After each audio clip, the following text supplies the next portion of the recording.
आदिवासियों और जनजातियों की नुमाइंदगी कर रहे थे छोटा नागपुर के मुंडा जनजाति के श्री जयपाल सिंह मुंडा।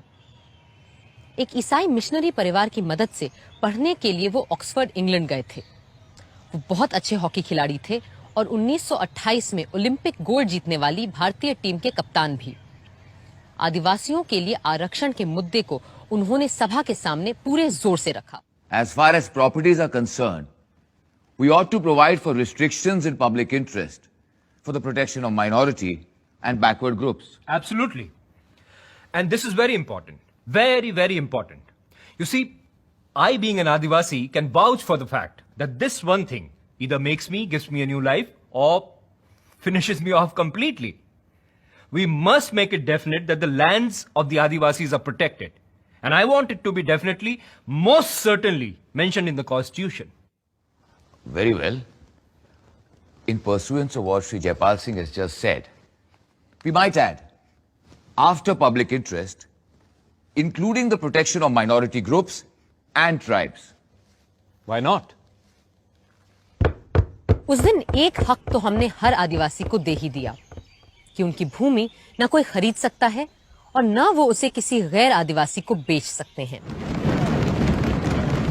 आज 6 दशकों बाद औरतें आरक्षण की मांग कर रही हैं, क्योंकि हमारे सदनों में महिला सांसदों की तादाद औरतों की आबादी के अनुपात में ना के बराबर है। आगे चलकर संविधान सभा में बात जब शस्त्र रखने के हक को लेकर हुई तो केवल सिखों को किरपान रखने का अधिकार मिला। फौरन दूसरे लोगों ने अपने अपने रिवाजों की दुहाई देते हुए शस्त्र रखने के हक को मूल अधिकारों के तौर पर मांगा। आदिवासियों के नेता और नुमाइंदे श्री जयपाल सिंह के तेवर तो सबसे अलग थे। Sir, this matter of the Arms Act has been mischievously applied against the Adivasis. Let me give you the instance of the Oraons. They are the 4th largest group of Adivasis in India. Just about now, there is a festival in which these Oraons get together, walk in a procession, carrying arms and weapons like lathis, bows and arrows, and they go to various akhadas in the villages. Now, this has been going on for centuries.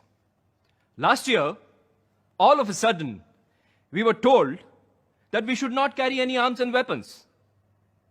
Now, I don't mind pointing out, there are several members sitting here who are from Bihar. They won't be able to get back to their homes if they're not escorted by these people with arms. Every 7 years, it is the custom in Chota Nagpur, during festivals like Era Sandra and Jani Shikhar, Adivasi women get together, dress as men, and hunt in the jungles.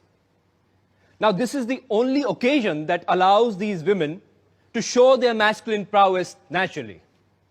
So they love to dress as their men do. They love to carry arms and weapons like their men do. Arms like lathis, bows and arrows, bhalas, and so forth. But according to this particular article in the Constitution, my fear is that upon seeing these women walking into the jungles with arms in their hands, the government might interpret that they were getting together for some kind of dangerous purpose. And I propose to accept his amendment. So the matter may be postponed until then. I submit that by the back door, there seems to be a collective attempt here to interfere with the religious rights of the most ancient people of this country, the Adivasis. I remember during our discussions in the advisory committee, Maulana Azad was pleased to put a direct question to me. And his question was, Kya ye mazhabi cheez hai? Is this a religious matter? Now, sir, as far as the Adivasis are concerned, there's absolutely no religious ceremony, no religious festival that can be performed or celebrated without the use of rice beer. So pardon my saying so, but this amendment seems to be a vicious one. It seeks to interfere with my religious rights. So whether you put it in the Constitution or not, I am not prepared to give up my religious privileges.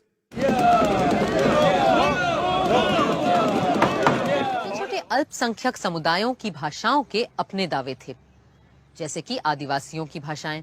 Mr. President, So I feel that I would not be discharging my duties properly if I didn't plead to the House that in Schedule 7A, some of the Adivasi languages, which are spoken not just by a few, but literally by millions, should also be included. These languages are Mundari, Gondi, and Orao.